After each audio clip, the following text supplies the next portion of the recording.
जय हिंद दोस्तों। स्वागत है आपका हमारे यूट्यूब चैनल डिवाइन टीचर में। और आज हम अध्ययन करेंगे उपसर्ग से संबंधित महत्वपूर्ण प्रश्नों का। यदि आपको वीडियो पसंद आए तो वीडियो को लाइक करें, कमेंट्स करें और हमारे चैनल को सब्सक्राइब करें। देखिए दोस्तों, यहाँ पर चलते हैं पहले क्वेश्चन की तरफ। देखिए पहला क्वेश्चन कहता है उपसर्ग को क्या कहते हैं, यानी उपसर्ग को क्या कहते हैं। तो उपसर्ग को याद रखेंगे, उपसर्ग को शब्दांश कहते हैं। ये बात आपको याद रखना है, उपसर्ग को क्या कहते हैं, शब्दांश कहते हैं। यानी अगर आप यहाँ पर समझेंगे उपसर्ग किसे कहते हैं, तो वे शब्दांश जो किसी शब्द के पूर्व में जुड़कर उसके अर्थ में परिवर्तन कर देते हैं, उसे क्या कहते हैं, उपसर्ग कहते हैं। ठीक है। अब जैसे आप एग्जाम्पल के तौर पर समझिए, आपने एक शब्द लिखा जिसका नाम है प्रहार, आपने एक शब्द लिखा जिसका नाम है आपका अभिमान। ये आपने दो शब्द लिखे, एक आपने लिखा प्रहार, एक लिखा आपने अभिमान। अगर हम देखेंगे तो प्रहार में जो उपसर्ग है वो क्या है, प्र है। और अगर हम देखेंगे अभिमान में जो उपसर्ग है वो क्या है, आपका अभि है। ठीक है। तो एक पूरा शब्द था अभिमान, अभिमान में उपसर्ग क्या निकला, अभि। तो एक पूरे शब्द में से एक शब्द का अंश निकला क्या, अभि।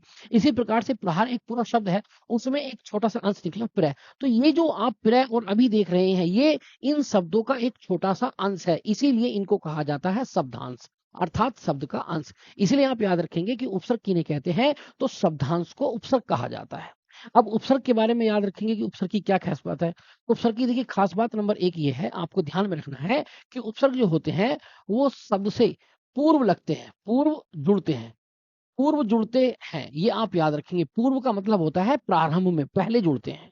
दूसरी बात आप यहां पर समझेंगे कि जो उपसर्ग होता है उसका कभी भी स्वतंत्र रूप से प्रयोग नहीं होता। स्वतंत्र रूप से क्या नहीं होता दोस्तों, उसका कभी भी स्वतंत्र रूप से प्रयोग नहीं होता।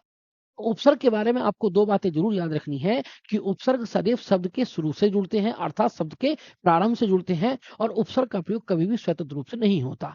जैसे आप यहाँ पर देखेंगे, आपने प्रहार शब्द देखा तो प्रहार में प्र निकला, लेकिन आप कभी भी प्र का इस्तेमाल नहीं कर सकते, आप अकेले अभी का इस्तेमाल नहीं कर सकते। इनका जो आप इस्तेमाल करेंगे वो हमेशा शब्दों के साथ इस्तेमाल करेंगे। ठीक है। तो उपसर्ग जो होते हैं वो कभी भी स्वतंत्र रूप से प्रयोग नहीं होते, बल्कि किसी शब्द के साथ जुड़ करके प्रयोग किए जाते हैं। ठीक है दोस्तों। तो यहां पर आप याद रखेंगे कि उपसर्ग को क्या कहते हैं, शब्दांश कहते हैं। ठीक है, ये बात आप अच्छी तरह समझ लें। और एक आप और इंपॉर्टेंट बात समझेंगे कि उपसर्ग जो होते हैं वो कैसे होते हैं, तो वो आपके अव्यय होते हैं। कैसे होते हैं, अव्यय। जितने भी उपसर्ग होते हैं वो अव्यय होते हैं। यानी अगर आप अभी देखेंगे या आप प्र देखेंगे, ये दोनों उपसर्ग हैं। ठीक है दोस्तों, ये दोनों उपसर्ग हैं, तो इनके लिंग में और वचन में कभी कोई परिवर्तन नहीं हो सकता। इसीलिए जितने भी उपसर्ग होते हैं वो सभी के सब कैसे होते हैं, वो अव्यय होते हैं। ये बात आप और याद करिए दोस्तों। इसके बाद में दोस्तों हम अगले क्वेश्चन की तरफ चलते हैं। अगला क्वेश्चन हमारे पास और भी इंपॉर्टेंट है। देखिए यहाँ पर हमें दे रखा है उपसर्ग वह शब्दांश है जो, तो मैंने अभी आपको पढ़ाया कि उपसर्ग वे शब्दांश होते हैं जो किसी शब्द के पूर्व में जुड़ते हैं, यानी पहले जुड़ते हैं। तो यहाँ पर देखेंगे किसी शब्द के आगे जुड़ता है उसे क्या कहते हैं, उपसर्ग। ये बात आप अच्छी तरह याद रखें। जो किसी शब्द के बाद में जुड़ते हैं उन्हें प्रत्यय कहते हैं, याद रखेंगे। और जो किसी शब्द के आगे जुड़ते हैं उन्हें क्या कहते हैं, उन्हें आप उपसर्ग कहते हैं। जैसे मैंने अभी आपके सामने बताया था, यहाँ पर मैंने लिखा एक शब्द है अति, और मैंने यहाँ पर लिख दिया सार, तो ये होगी अतिसार। ठीक है। जैसे आपके सामने मैंने कहा ये हार शब्द है, और मैं यहाँ पर आ जोड़ दूं तो ये हो जाएगा आपका आहार। क्या हो जाएगा, आहार हो जाएगा। अगर मैं इस हार में वी जोड़ दूं तो ये हो जाएगा दोस्तों आपका विहार। तो विहार का मतलब होता है घूमना, आहार का मतलब होता है भोजन, और अतिसार यानी ज्यादा फैला हुआ। सार माने विस्तृत और अति माने ज्यादा, तो ज्यादा विस्तृत को कहते हैं अतिसार। तो मेरे प्यारे दोस्तों याद रखेंगे, उपसर्ग वे शब्दांश होते हैं जो किसी शब्द के पहले जुड़ते हैं, और जो बाद में जुड़ते हैं उन्हें क्या कहते हैं दोस्तों, उन्हें प्रत्यय कहते हैं। ये आप याद रखें।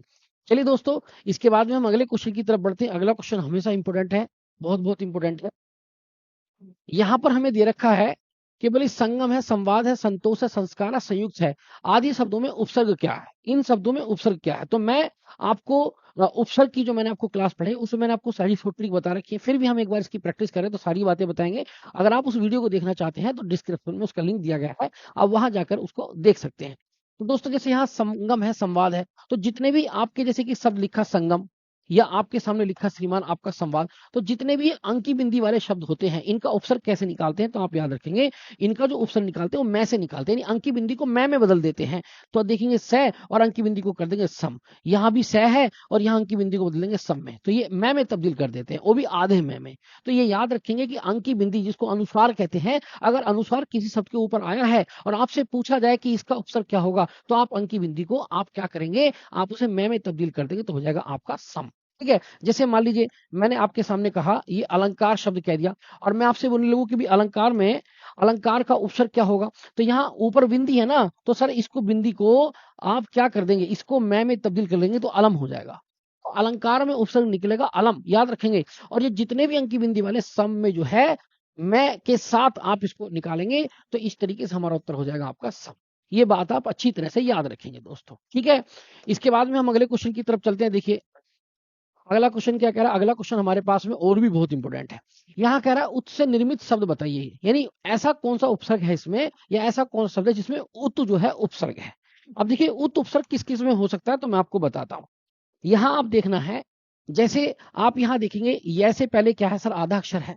अगर य से पहले आधा अक्षर है तो उसका उपसर्ग निकलता है ई की मात्रा लगाकर, क्या लगाकर, ई की मात्रा। तो जो आधा अक्षर होता है उस पर ई की मात्रा लगा दीजिए, तो यहाँ हो जाएगा दोस्तों आपका अधि, ये अधि हो जाएगा। यहाँ अवकाश है तो यहाँ का से निकल जाएगा, तो क्या बचेगा, केवल अव बचेगा, क्या बचेगा, अव। और अव माने होता है कम, ठीक है। यहाँ कार में कार हट जाएगा तो यहाँ बचेगा केवल अप, क्या बचेगा, अप बचेगा। और यहाँ देखेंगे आधा चय 2 बार आया, तो मेरे दोस्तों आप याद रखेंगे अगर आधा चय, ये इंपोर्टेंट याद रखेंगे, अगर आधा चय 2 बार आएगा, आधा डमरू 2 बार आएगा, आधा जय 2 बार आएगा, या आधा लय 2 बार आएगा, ठीक है। या मान लीजिए आधा दय आए, या मान लीजिए आधा नय आए, ठीक है। या मान लीजिए आधा ध या दय आता है। अगर ऐसे शब्द 2-2 बार लिखे हुए आते हैं किसी शब्द में, तो आप उसका उपसर्ग निकालते समय आप याद रखेंगे, आप इनकी जगह किसका प्रयोग करेंगे, आधे तय का प्रयोग करेंगे, आधे तय का प्रयोग करेंगे दोस्तों इनका उपसर्ग निकालते समय। जैसे मान लीजिए मैं आपके सामने कह रहा हूं, लेकिन मैंने कहा सर ये उल्लेख शब्द है। अब मैंने आपसे कहा कि उल्लेख का उपसर्ग बताइए, तो इसमें आधा लय आ रहा है ना सर, आधा लय 2 बार आ रहा है, तो आप इसकी जगह तय लिख दीजिए, वो भी आधा तो ही हो जाएगा उत, तो इसका उपसर्ग होगा उत। मैं आपके सामने कहता हूं, जैसे मैंने कहा उन्माद, ये उन्माद शब्द बोला, बोले सर इसका उपसर्ग बताइए, तो इसमें आधा नय आ रहा, तो आधे नय की जगह तय ले लेंगे, तो ये हो जाएगा दोस्तों आपका उत हो जाएगा। अगर मान लीजिए मैं आपके सामने यहाँ पर कह रहा हूँ ऊ आधा डेड डे यानी उड्डयन, तो यहाँ पर डे डमरू 2 बार आ रहा है, तो आप डमरू की जगह सर क्या कर लेंगे, तय ले लेंगे, तो यहाँ हो जाएगा सर इसका उपसर्ग हो जाएगा उत हो जाएगा दोस्त, क्या हो जाएगा, उत। अब जैसे मान लीजिए उच्चारण है, तो उच्चारण में 2 बार चय आ रहा है ना, तो सर इसमें निकल जाएगा आपका उत उपसर्ग निकल जाएगा, उत। तो यहाँ पर पूछा है उत से कौन सा निर्मित है, तो आप जवाब देंगे सर आपका डी ऑप्शन यानी कि उच्चारण, ठीक है दोस्तों। तो इन शब्दों को आप ध्यान से याद रखें। जैसे कई बार आता है, बोले आधा दया वाला देखेंगे, तो जैसे मैंने आपके सामने कहा ये लिखा है आपका, ये लिखा उद्धार, ठीक है, उद्धार, तो आधा दया और दया है ना, तो इसकी जगह भी तय ले लीजिए, तो इसका भी जो उपसर्ग होगा वो भी क्या होगा सर, उत होगा। तो उत उपसर्ग किन किन का होगा ये मैंने आपको बताया सर, ठीक है। तो ये बात आप अच्छी तरह से याद करेंगे दोस्तों, बहुत अच्छी तरह से। इसके बाद में जैसे हम यहाँ पर देखेंगे, तो यहाँ पर दे रखा संगोष्ठी, क्या दे रखा दोस्तों, संगोष्ठी। तो अगर इस संगोष्ठी में देखें, तो इसमें आप देखेंगे तो इसमें अंक की बिंदी आ रही है दोस्तों, ये आप देखेंगे तो इसमें कौन सी बिंदी आ रही है, अंक की बिंदी। और अगर अनुस्वार आएगा अर्थात अंक की बिंदी आएगी, तो उसका जो उपसर्ग निकालेंगे वो मैं से निकालेंगे, यानी उसकी जगह मैं लिख देंगे। तो जब इसका जगह मैं लिखेंगे तो स, और अंक की बिंदी की जगह मैं लिख देंगे तो हो जाएगा सम, क्या हो जाएगा दोस्तों, सम। और सम अगर हम देखेंगे वो भी आधा, तो ये हमारा जवाब होगा। पर याद रखना मैं के नीचे हलक जरूर लगाएंगे, ध्यान रखना कभी आप इस वाले का कर दे तो इसका ना करें, ये होगा आपका जवाब। तो सम इसका ऑप्शन हो जाएगा दोस्तों, ठीक है। देखिए इसके बाद में हम आगे चलते हैं बहुत इंपोर्टेंट की तरफ। यहाँ पर हमारे सामने क्या दिया है, जैसे यहाँ पर देखेंगे तो हमें दे रखा उपसर्ग बताइए अतीन्द्रिय में, यानी अतीन्द्रिय में क्या उपसर्ग होगा। तो मेरे दोस्तों आप यहाँ अतीन्द्रिय में देखेंगे, तो बहुत सारे बच्चे क्या करते हैं, बहुत सारे बच्चों में जो कमी होती है कैसे करते हैं, तो जैसे अतीन्द्रिय शब्द देखेंगे तो ये लिखा है आपका, ये अतीन्द्रिय, ये अतीन्द्रिय शब्द लिखा है। तो अतीन्द्रिय जो शब्द है वो 2 शब्दों से मिलकर बना है, जिसका संधि विच्छेद देखना, ये है आपका अति और जमा इंद्रिय है, ठीक है। ये आप याद रखना, ये अति जमा इंद्रिय लिखा है, अति जमा इंद्रिय। और अति जमा इंद्रिय में अगर आप देखेंगे तो ये तय तय ती, इसमें क्या है छोटी ई, और इसमें भी छोटी ई, तो बराबर ये हो जाएगा आपका बड़ी ई। तो इसमें कौन सी संधि है दोस्तों, ये है आपकी दीर्घ संधि। तो अति जमा इंद्रिय से मिलकर बना है, तो इसमें जो अति आएगा वो ये वाला अति आएगा, ये बात आप याद रखेंगे। तो इसका जो हमारा जवाब होगा वो ये वाला होगा, अति। अतीन्द्रिय में दीर्घ संधि है, और अतीन्द्रिय जो बना है वो अति जमा इंद्रिय से बना है, इसमें जो अति उपसर्ग है, और अति माने होता है ज्यादा, ये ध्यान रखें, ये बहुत इंपॉर्टेंट है दोस्तों। इसके बाद में देखिए अगला क्वेश्चन की तरफ बढ़ते हैं। तो अगला क्वेश्चन क्या कहता है, आकर्षण। जैसे आकर्षण शब्द दे दिया, तो मैंने आपको बताया कि अगर आप ऐसे शब्दों का उपसर्ग निकालना चाहते हैं जो सीधे हैं, जिनमें किसी प्रकार का कोई फेरबदल नहीं किया गया, जिसमें किसी प्रकार का कोई आदाक्षर नहीं है, कोई तोड़मोड़ नहीं है, तो उन शब्दों में उपसर्ग निकालने का बेहतरीन तरीका ये है कि मूल शब्द को छोड़कर जो अगला बचेगा वो क्या है, उपसर्ग होगा। अब इसमें मूल शब्द देखें तो मूल शब्द क्या है, कर्षण। क्या है मूल शब्द, कर्षण है। और कर्षण से पहले क्या दिखा दे रहा, बड़ा आ। तो मेरे भाई यहाँ पर जो बड़ा आ है वही क्या होगा, इसका उपसर्ग होगा। जैसे मान लीजिए मैंने कहा पराधीन, तो मैंने पराधीन कह दिया, तो इसमें जो मूल शब्द है वो क्या है, धीन है। दोस्तों क्या शब्द है इसमें, मूल धीन है, तो क्या उपसर्ग बचा, आपका परा बचा। और परा के बारे में कई बार पूछा गया कि परा का अर्थ क्या होता है, तो उल्टा होता है। ध्यान रखना, परा का अर्थ क्या होता है सर, उल्टा होता है, विपरीत होता है। ध्यान रखना, जो सीधे साधे शब्द होते हैं उनमें मूल शब्द को छोड़ करके जो बाकी बच जाता है वो क्या हो जाता है, उपसर्ग हो जाता है। ठीक है, जैसे मान लीजिए मैं आपके सामने कह रहा हूं सैजल, तो सैजल मैंने बोल दिया, तो मैंने कहा सर इसमें मूल शब्द क्या है, जल है। तो जल के बाद में जो बचा, तो ये सै क्या बचा, तो सर ये उपसर्ग बचा। तो जो सीधे सीधे शब्द हैं उनमें मूल शब्द हटाओ और जो अगला वाला बचेगा वो क्या बचेगा सर, उपसर्ग बचेगा। ये ध्यान रखना। ठीक है दोस्तों, इसके बाद में हम अगले क्वेश्चन की तरफ चलते हैं, इंपोर्टेंट। यहां पर हमारे पास है प्रत्यक्ष, ये शब्द दिया हमारे पास प्रत्यक्ष। प्रत्यक्ष में उपसर्ग क्या होगा दोस्तों, तो मैंने आपको यहाँ पर ट्रिक एक बताई है क्या। अगर मान लीजिए यहाँ पर आपको याद रखना, अगर ये से पहले कभी भी आपको आधा अक्षर मिल जाए, याद रखना, अगर आपको कभी भी ये से पहले आधा अक्षर मिले तो आप क्या करें दोस्तों, आप उसकी जगह ई चढ़ा दें, यानी उस आधे अक्षर पर ई चढ़ा दें। जैसे आप देखेंगे प्रत्यक्ष लिखा, ये जैसा आपका प्रत्यक्ष लिखा हुआ है, तो आप देखेंगे ये से पहले आधा अक्षर क्या है, तो ये से पहले अगर हम आधा अक्षर देखेंगे तो तय है, क्या है, तय। तो तय पे ई की मात्रा चढ़ा दीजिए। अब तय पे ई की मात्रा ये वाली अच्छी लगेगी सर, तो ये हो जाएगा प्रति। अब कुछ लोग सोचेंगे सर इसको क्यों नहीं कर सकते, तो ये प्रति सर सही नहीं है, सही ये वाला है, इसलिए हमारा उत्तर होगा प्रति। तो मेरे दोस्तों ये डी ऑप्शन हमारा उत्तर आ जाएगा। तो ये ट्रिक किसकी बताई मैंने, जब ये ऐसे पहले आधा अक्षर आएगा तो उस पर ई लगाएंगे, क्या लगाएंगे, ई। जैसे हम और भी बहुत सारे शब्दों को समझ लेते हैं। जैसे मान लीजिए मैंने आपके सामने कहा, ये मैंने लिखा सर आपका अत्याचार, ठीक है। अब अत्याचार मैंने शब्द लिखा, तो यहाँ ये से पहले क्या आ रहा है सर, आधा अक्षर आ रहा है, तो इस पर आप ई की मात्रा लगा दी तो हो जाएगा आपका साहब, आपका प्रति हो जाएगा। जैसे आप यहाँ पर देखेंगे तो ये लिखा अभ्युदय, ये लिखा मैंने आपका अभ्युदय लिखा। तो अभ्युदय जब मैंने लिखा तो अगर हम देखेंगे तो यहाँ ये से पहले भय आ रहा है, तो इस पर ई की मात्रा लगा दी तो हो जाएगा सर आपका अभी हो जाएगा। तो अगर ये से पहले आधा अक्षर आता है तो उनके उपसर्ग निकालने का तरीका कि आप उस आधे अक्षर पर ई की मात्रा लगा दीजिए सर। ठीक है दोस्तों, इसके बाद में हम अगले शब्द की तरफ चलते हैं। देखिए अगला है अधिमान, यानी अधिमानता। तो अधिमानता शब्द दे रखा, तो ये बिल्कुल सीधा साधा शब्द है, इसमें आपको कुछ भी नहीं करना। दो जो सीधे सीधे शब्द होते हैं जिनमें कोई तोड़ मोड़ नहीं होता, तो उसमें हम मूल शब्द ढूंढते हैं। तो यहाँ पर देखेंगे तो यहाँ पर है मानता, तो मानता एक शब्द है, तो इसमें अगला वाला क्या बचेगा, अधि, और यही हमारा क्या होगा दोस्तों, उपसर्ग होगा। ठीक है, ये बात आप अच्छी तरह से समझ लेंगे।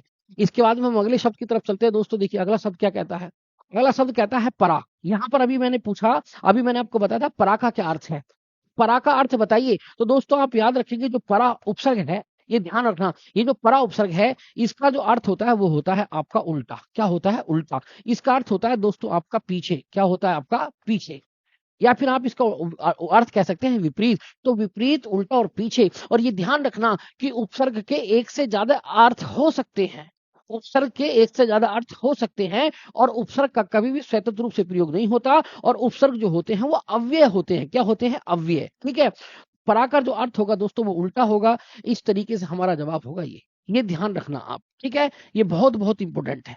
इसके बाद में हम अगले शब्द की तरफ चलते हैं दोस्तों। बहुत अच्छा शब्द हमारे सामने दिखा हुआ है, ये दे रखा है अप उपसर्ग दिए गए विकल्पों में से किसके साथ प्रयुक्त हो सकता है, अप। तो सबसे पहले अगर आप अप लिखना चाहते हैं और आप अप उपसर्ग के बारे में नहीं जानते कि अप का क्या अर्थ है, तो आप सबके साथ अप जोड़ के देखिए कैसे। अगर हम इसमें अप जोड़ेंगे तो ये हो जाएगा उपराम, ये अपराम शब्द हो जाएगा। इसमें अप जोड़ेंगे तो ये हो जाएगा अपमान, ये अपमान शब्द हो जाएगा। इसको जोड़ेंगे तो ये हो जाएगा आपका आप अपरण, अप, ये रण शब्द हो जाएगा। इसको जोड़ेंगे तो ये हो जाएगा आपका अपजय। तो अगर हम देखने की कोशिश करें तो किसमें सुटेबल लग रहा है, क्या अपजय बढ़िया शब्द है, क्या अपरण लग रहा है सर ये बड़े गंदे से शब्द लग रहे हैं दोस्तों, तो ये भी बड़ा गंदा सा शब्द लग रहा था। लेकिन अपमान जो देखेंगे तो अपमान ये वाला बिल्कुल हमारा क्या होगा दोस्तों, ये बिल्कुल हमारा करेक्ट होगा। अपमान यानी मान में अप उपसर्ग सही लगेगा। अब मैं आपको अप उपसर्ग के बारे में बता देना चाहता हूं कि जब भी आपको अप उपसर्ग का अर्थ पूछे, क्या पूछे, उपका, तो यहाँ पर आप यह रखेंगे हीन। क्या रखेंगे, हीन। हीन माने कमी, या फिर आप कह सकते हैं आपका मतलब अभाव, क्या, अभाव। या फिर आप देखेंगे निचता, ये निचता, निचता दिखाने के लिए आपका प्रयोग किया जाता है। अपमान यानी अपमान एक कमी होती है, हीन होता है, अभाव होता है, निचता। तो आपका जो प्रयोग होता है उस किसके अर्थ में, हीन के, अभाव के, निचता के। तो सर ये अपमान में सुटेबल लग रहा है, इसलिए ये जो जुड़ेगा मान में जुड़ेगा, ये ध्यान रखना दोस्तों। ठीक है, इसके बाद में हम आगे चलते हैं। बहुत इंपॉर्टेंट क्वेश्चन है हमारे पास अगला क्वेश्चन, किस शब्द में उपसर्ग नहीं है। ये कई बार एग्जाम में पूछा गया क्वेश्चन है सर, जो आपके सामने है कि किस शब्द में उपसर्ग नहीं है। देखते हैं हम सर। जैसे पराजय में क्या निकल जाएगा, तो जय निकल जाएगा, तो क्या उपसर्ग बचा आपका, परा बचा। यहाँ वाद निकल जाएगा, तो क्या बचा श्रीमान, आपका अप बचा। यहाँ आप देखेंगे प्रय निकल जाएगा, तो क्या बचा, भाव बचा। यानी अगर हम देखें तो उपसर्ग किसे कहते हैं, तो उपसर्ग वो शब्दांश होता है जो शब्द के पूर्व में हो और उसको हटने के बाद, ये ध्यान रखना, अगर उपसर्ग हट जाए और हटने के बाद जो शब्द बचे उसका अर्थ होना चाहिए। तो क्योंकि जो उपसर्ग होता है वो किसी शब्द में जुड़ता है, और शब्द किसे कहते हैं, जिसका अर्थ होता है। इसलिए जब भी आप उपसर्ग खींच लें, तो उपसर्ग खींचने के बाद जो शब्द बचे उसका एक अर्थ होना चाहिए, अर्थात वो खुद शब्द होना चाहिए, और शब्द वो है जिसका अर्थ है। तो अगर मैं यहाँ से प्रय छीन लूं तो भाव बचेगा, और भाव का मतलब है मूल्य। यहाँ पर अब छीन लूं तो वाद बचेगा, वाद का मतलब होता है तर्क विवाद करना। यहाँ परा जीत लूं तो क्या बचेगा, जय बचेगा, और जय माने होता है विजय। ठीक है, लेकिन अगर मैं इसमें से ओ छीन लूं, तो ओ छीनने के बाद में यहाँ क्या बचा, ढना। और ढना का कोई अर्थ नहीं होता दोस्तों, अर्थात यहाँ पर जो ढना है वो जो है मूल शब्द नहीं है, इसलिए इसमें उपसर्ग नहीं होगा दोस्तों। तो मेरा जो उत्तर होगा वो होगा आपका ओढ़ना, ये ध्यान रखें आप। ठीक है, इसके बाद में दोस्तों हम अगले क्वेश्चन की तरफ बढ़ते हैं। अगला क्वेश्चन हमारे पास में क्या कह रहा है, यहाँ पर कह रहा है अभ्यागत। तो अभ्यागत में उपसर्ग पूछा है, अभ्यागत में क्या उपसर्ग होगा। तो मैंने अभी आपको क्या बताया था, क्या बताया था, अभ्यागत, ये लिखा सर। तो मैंने आपसे कहा था क्या, कि बोले सर अगर ये से पहले आधा अक्षर आता है, याद रखना, यदि ये से पहले आधा अक्षर आता है तो आप उस पर ई चढ़ा दीजिए। क्या चढ़ा दीजिए, ई। तो ई की मात्रा चढ़ाएंगे तो ये हो जाएगा अभी। तो इसका जो उपसर्ग होगा दोस्तों वो आपका अभी होगा, ऑप्शन नंबर ए आंसर आपका करेक्ट होगा दोस्तों। ठीक है, इसके बाद में दोस्तों हम अगले क्वेश्चन की तरफ बढ़ते हैं। अगला क्वेश्चन भी हमारे पास बहुत इंपॉर्टेंट है। जैसे हम यहाँ पर देखेंगे, ये लिखा है 29, ये कई बार एग्जाम में पूछा गया है 29। तो 29 में क्या उपसर्ग होगा दोस्तों, ये कई बार पेपर में पूछा गया 29 में क्या उपसर्ग होगा, 29। तो याद रखेंगे 29 में जो है उन उपसर्ग होगा, और उन ये वाला होगा या ये वाला होगा, ये बात सोचने की है। ये ध्यान रखना, ये वाला उपसर्ग होगा कि ये वाला उपसर्ग होगा, ये बात बहुत इंपॉर्टेंट है सोचने की। ठीक है, तो ये बात आप अच्छी तरह से याद रखेंगे कि कभी मत सोचना यहाँ दो बार न है तो बोले आधा न कर दें। तो ये बात आपको अच्छी तरह समझनी है कि 29 में जो उपसर्ग होगा मेरे प्यारे दोस्तों, वो केवल यही वाला होगा, ये आपका डी ऑप्शन, इसमें पूरा न आएगा उन। और यहाँ पर आप एक बात और समझेंगे, एक बात और समझेंगे, जो उन है, ये जो आप उन उपसर्ग देख रहे हैं, इसका मतलब होता है एक कम। ये कई बार क्वेश्चन आया है कि एक कम के अर्थ में, एक कम के अर्थ में किस उपसर्ग का प्रयोग होता है, तो उनका प्रयोग होता है। जैसे 49, 49, 59, ठीक है, 69, 79, उसका एक कम में प्रयोग होता है, जैसे 39, 29। ठीक है, तो ये ध्यान में रखना है आपको। तो ये दोनों है, तो आपको ये वाला ध्यान में रखना है दोस्त, ये उन आएगा सर, ये ध्यान में देना। ठीक है, इसके बाद में दोस्तों हम अगले क्वेश्चन की तरफ बढ़ लेते हैं, बहुत इंपॉर्टेंट है सर। यहां पर दे रखा है कि बोले भाई निम्नलिखित शब्द में प्रयुक्त सही उपसर्ग का चयन कीजिए। यानी शब्द है हमारे पास क्या, उत्कर्ष, यानी उत्कर्ण। क्या लिखा है, उत्कर्ण लिखा। तो आप, मैं आपको बताता हूं, उ आधा तय कै, और उसके बाद में है आपका अण। इसमें उत्कर्ण में उपसर्ग बताना है। अगर मैं इसमें देखूं तो इसमें मैं कर्ण छीन लूं, क्या छीन लूं, कर्ण। तो कर्ण इसमें क्या है, एक मूल शब्द है, पर मूल शब्द को छोड़कर क्या बचा, उपसर्ग बचा। तो इसमें क्या बचा, उ, और ये क्या बचा, तय, उत बचा। उत जमा कर्ण, उत जमा कर्ण बचा। तो ये हो गया उत, आपका ऑप्शन नंबर डी हो जाएगा दोस्त, ये बिल्कुल बिल्कुल करेक्ट होगा। ठीक है, इसके बाद में हम अगले शब्द की तरफ चलते हैं। अगला शब्द भी हमारे पास बहुत इंपॉर्टेंट है। जैसे हम यहाँ पर देखेंगे तो यहाँ पर दे रखा है परिभाषा। बोले भाई परिभाषा में उपसर्ग बताइए। तो मैंने आपसे कहा कि आप जब भी उपसर्ग छांटते हैं तो आप ये देखिए शब्द सीधा साधा है। बोले सर सीधा साधा है, तो अगर सीधा साधा है तो आप लिखेंगे परिभाषा। ये आपने परिभाषा शब्द लिखा, और परिभाषा लिखने के बाद जब हमने देखा कि परिभाषा शब्द हमने लिख लिया, तो इसमें क्या निकल रहा है सर, आपका परि, और क्या निकल रहा है आपका ये मूल शब्द। क्या है इसमें, भाषा। कभी कभी ये भी आ जाता है कि शब्द आपको दे देगा, उसमें पूछेगा मूल शब्द बताइए। तो इस परिभाषा में मूल शब्द है भाषा, और उपसर्ग क्या है, परि। और आप याद रखेंगे परि जो उपसर्ग है इसका अर्थ होता है आपका दोस्तों चारों ओर। ये कई बार पूछा गया है कि चारों ओर के अर्थ में किस उपसर्ग का प्रयोग होता है, तो आपके परि का। जैसे पर्यावरण, जैसे क्या है, पर्यावरण, जैसे आपका परिच्छेद। ये आप इंपोर्टेंट याद रखेंगे दोस्तों। देखिए इसके बाद में हम अगले क्वेश्चन की तरफ बढ़ लेते हैं। तो यहाँ पर हमारे पास रखा अलंकार। याद रखा अलंकार में किस उपसर्ग का प्रयोग हुआ है। तो मैंने आपको बताया था इसमें बिंदी आ रही है, अंकी बिंदी, ये है अलंकार, बिंदी आ रही है सर। अगर इसमें ऊपर अंकी बिंदी आती है तो अंकी बिंदी वाले शब्दों में जो उपसर्ग हम निकालेंगे तो हम उसे आपके मैं में बदल देंगे। किसमें? मैं में बदल देंगे। तो ये हो जाएगा अलम जमा कार। क्या हो जाएगा दोस्तों? अलम जमा कार। ठीक है, अलम जमा क्या हो जाएगा? कार। और अलम माने होता है श्रीमान आपका शोभित करने वाले, अर्थात सजावट करने वाले। ठीक है, तो इसमें आ जाएगा आपका अलम। ठीक है, अलम का मतलब होता है शोभा बढ़ाने वाले। ठीक है, तो ये आप ध्यान में रखेंगे। यहां से देखेंगे दोस्तों, अगला हमारे पास में बहुत दे रखा। अच्छा, यहां पर क्या कह रहा है? बोले सर यहां पर एक शब्द है निस्संकोच। निस्संकोच शब्द दिया है, इसमें आपको उपसर्ग बताना है।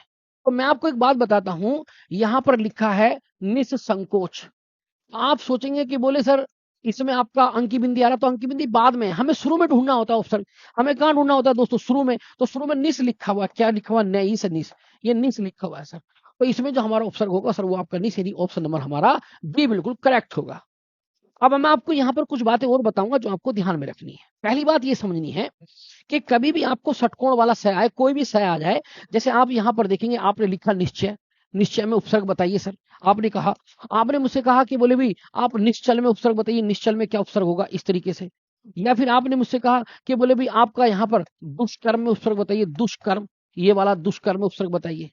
ठीक है, तो कभी भी आपको कोई सा भी स अगर किसी शब्द में आधा दे रखा है, कोई सा भी स, चाहे बड़ा स चाहे छोटा, चाहे आपका षटकोण वाला, तो कोई सा भी स अगर आपको आधा दिया है तो उसका उपसर्ग जो आप निकालेंगे, तो आप याद रखना उसका उपसर्ग हमेशा स सपेरे में निकालेंगे। जैसे हम इसका भी उपसर्ग क्या होगा? तो इसका उपसर्ग भी आपका निस होगा, ध्यान रखना। इसका जो उपसर्ग होगा क्या होगा? तो इसका भी उपसर्ग मेरे दोस्तों आपका निस होगा। और इसका उपसर्ग क्या होगा? तो इसका उपसर्ग भी आपका निस होगा। ये बहुत इंपॉर्टेंट बात है सर। कभी भी आपको किसी शब्द में कोई सा भी से आधा दिया हो और उसका आपसे पूछे, क्या दोस्तों उपसर्ग पूछे, तो उसका उपसर्ग निकालते समय आप ध्यान रखेंगे कि कोई सा भी स हो, चाहे षटकोण वाला, चाहे सलजम वाला, चाहे सपेरे वाला, तो आपको उसे सपेरे में ही उपसर्ग निकालना है। ये बात बहुत इंपॉर्टेंट है दोस्तों, इसको आप बहुत अच्छी तरह से समझ लें। तो ये भी बात आपको सीखनी है। इसके बाद में हम अगले क्वेश्चन की तरफ बढ़ते हैं। देखिए अगला क्वेश्चन हमारे साथ में क्या कह रहा है?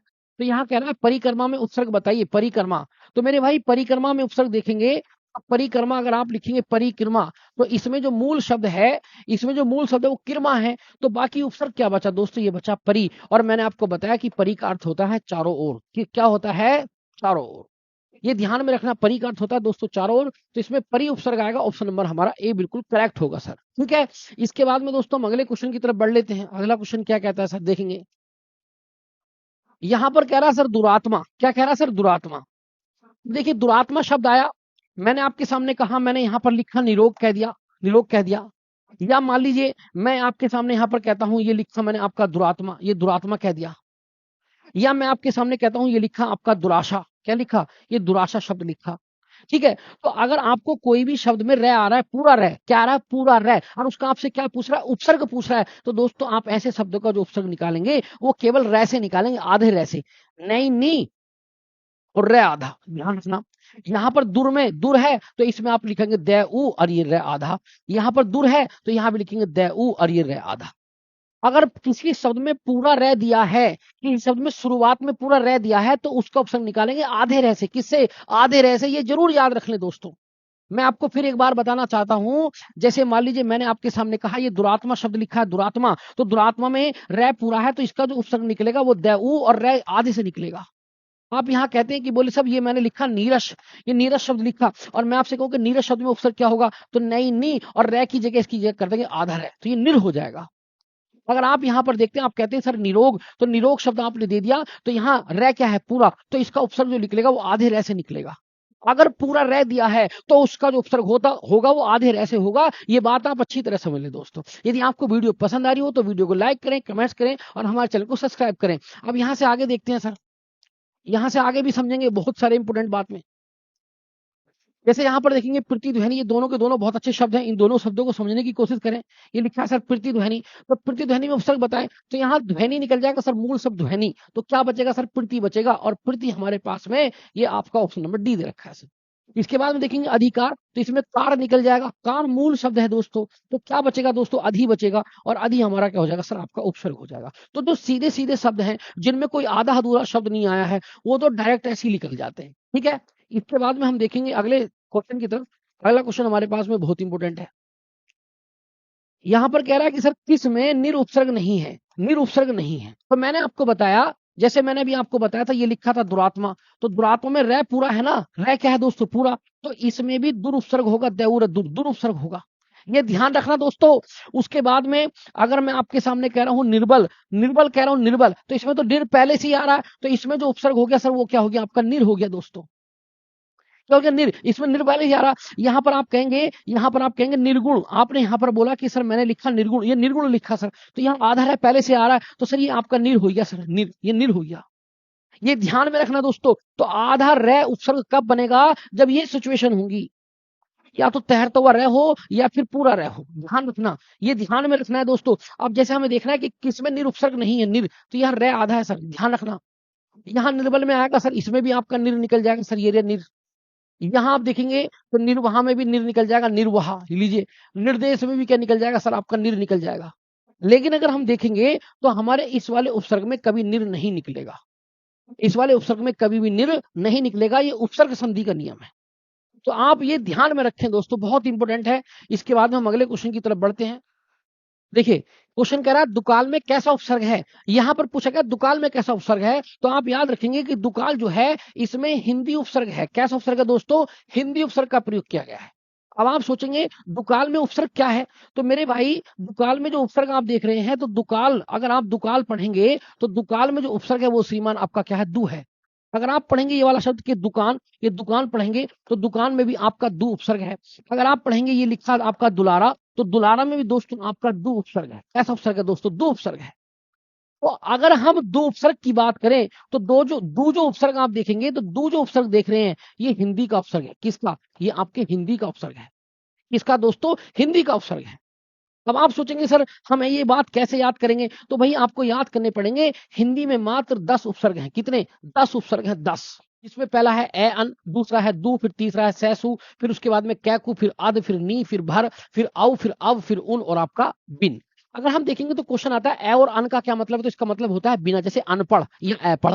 जैसे दू देखेंगे दुलारा, जैसे मैंने भी बताया, तो इसका मतलब होता है कम। सै और सु का मतलब होता है अच्छा, जैसे स्वागत, जैसे आप देखेंगे स्वागत, सुकाल, स्वच्छ। यहाँ पर देखेंगे कै और कू, तो कै और कू का मतलब होता है बुरा, जैसे कपूत, या आप क्या कहेंगे कुपात्र, या कुपात्र बोल देंगे। अध का मतलब होता है आधे से अध जला, अध पका, अध कचरा।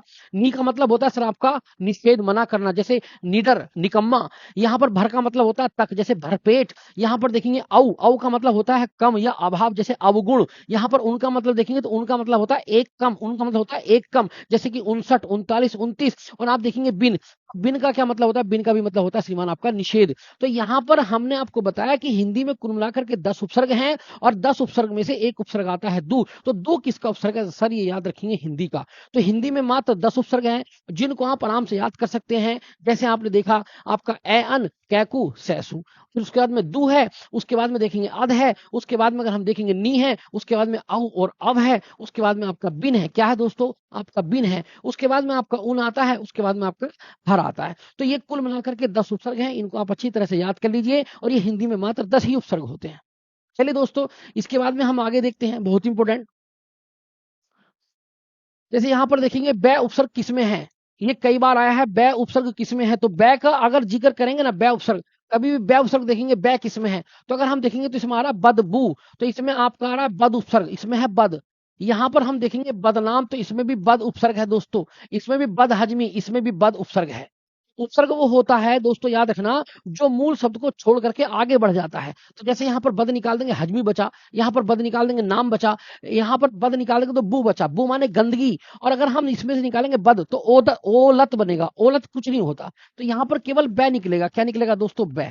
तो बै निकलने के बाद ये बचेगा आपका दौलत। क्या बचेगा आपका, ये दौलत बचेगा। बै जमा दौलत, ये याद रखना। तो ये बै उपसर्ग इसमें है, तो ऑप्शन नंबर सी हमारा बिल्कुल क्या होगा दोस्तों, बिल्कुल करेक्ट आंसर होगा। हम अगला क्वेश्चन देखेंगे, तो अगला क्वेश्चन हमारे पास है समीप, छोटा तथा गौण के अर्थ में कौन सा उपसर्ग आता है। तो याद रखेंगे समीप के अर्थ में आता है उप। हमारा ऑप्शन नंबर बिल्कुल करेक्ट होगा। यानी अगर आप उप देखेंगे तो उप को जब आप जोड़ेंगे नगर में, तो इसका मतलब हो जाएगा उपनगर। क्या हो जाएगा, उपनगर। आप जोड़ेंगे उप के जगह कूल, कूल माने होता है तट, तो हो जाएगा उपकूल। क्या हो जाएगा दोस्तों, उपकूल हो जाएगा। ठीक है, तो इसका मतलब होता है कूल के निकट, किनारे के निकट। यहाँ हो जाएगा नगर के निकट। किसके निकट, नगर के निकट। तो यहाँ पर उप का जो प्रयोग होता है वो निकट के प्रयोग में होता है, निकट यानी समीप के अर्थ में होता है। तो उप का जो प्रयोग होगा वो समीप के अर्थ में, छोटे के अर्थ में और किस में होगा, गुण के अर्थ में। ठीक है, ये ध्यान में रखना। ठीक है दोस्तों, ये बात आप अच्छी तरह से याद रखेंगे। इसके बाद में हम अगले क्वेश्चन की तरफ बढ़ते हैं। तो अगला क्वेश्चन हमारे पास प्रत्याशा, और प्रत्याशा में पूछा है कि प्रत्याशा में क्या उपसर्ग होगा दोस्तों। तो यहाँ पर लिखा है आपके सामने प्रत्याशा, और प्रत्याशा में पूछा उपसर्ग बताइए। दोस्तों अगर हम देखेंगे ये से पहले क्या आ रहा है दोस्तों, आधा अक्षर आ रहा है। तो अगर ये से पहले आधा अक्षर आता है, ध्यान रखना, यदि ये से पहले आधा अक्षर आता है तो उस पर आप ई की मात्रा लगा देंगे तो आ जाएगा प्रति। तो प्रत्याशा में प्रति उपसर्ग हो जाएगा, और ऑप्शन नंबर हमारा ए आंसर होगा सर। ये ध्यान में रखना दोस्तों, बहुत इंपॉर्टेंट है। इसके बाद में अगर हम देखेंगे तो बहुत ही इंपॉर्टेंट है सर, हमारे पास में आता अनुवाद, और आपसे पूछा अनुवाद में कौन सा उपसर्ग है। तो देखिए इसमें वाद निकल जाएगा तो केवल क्या बचेगा, अनु, और अनु हमारा क्या हो जाएगा सर, आपका उपसर्ग हो जाएगा। क्योंकि मूल शब्द को छोड़कर के जो शब्द बच जाता है, मूल शब्द को छोड़कर जो बच जाएगा आगे, वो क्या हो जाएगा, आपका उपसर्ग हो जाएगा। दोस्तों आज का आखिरी क्वेश्चन देखते हैं। आज का आखिरी क्वेश्चन क्या कह रहा है सर, ये कह रहा है संगम। जब हम संगम शब्द का संधि विच्छेद करेंगे तो संगम शब्द का संधि विच्छेद करते समय उसमें क्या उपसर्ग प्राप्त होगा। तो देखिए संगम का संधि विच्छेद होगा सम जमा गम, सम जमा गम। और मैंने आपको भी बताया था पीछे क्या, कि अगर मान लीजिए अंक की बिंदी कहीं पर भी आती है तो आप उसका जो संधि विच्छेद करेंगे वो मैं से करेंगे, किससे, मैं से। तो इसकी जगह मैं हो जाएगा और पीछे बचेगा आपका गम। तो संधि विच्छेद में ये आएगा सम, क्या आ जाएगा दोस्तों, आपका सम। और ये बात याद रखेंगे, इसमें ये वाला मैं कैसा रहेगा, आधा। कुछ बच्चे जल्दबाजी में ये कर देंगे तो ये गलत होगा। तो ये बात याद रखेंगे, इसमें जो उत्तर होगा हमारा सम होगा, वो भी मैं कैसा होगा, हलंत के साथ प्रयोग होगा। तो दोस्तों इस तरीके से हमने उपसर्ग से संबंधित कुछ क्वेश्चनों का अध्ययन किया। यदि आपको वीडियो पसंद आए तो वीडियो को लाइक करें, कमेंट्स करें और हमारे चैनल को सब्सक्राइब करें।